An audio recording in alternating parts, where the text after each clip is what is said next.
Have you ever lost some of your hard-earned money on a scam investment deal? Have you ever made a wrong decision that caused you so much of a problem and made an expensive mistake?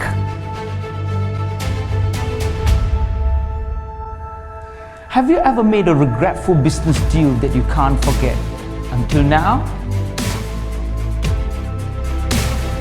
Did you feel that you have been psychologically cornered and conned? Were your decisions being blinded by emotion or some kind of a relationship obligations? Did you have problem thinking deeply through every aspect of issue and information? According to a study, there are about 80,000 people being scammed on a daily basis.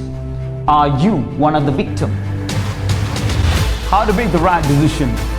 By being bias-free, thinking accurately and thinking thoroughly in everything that you see, you hear, you read, and you believe.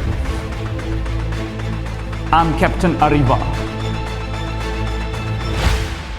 Come explore critical thinking with me.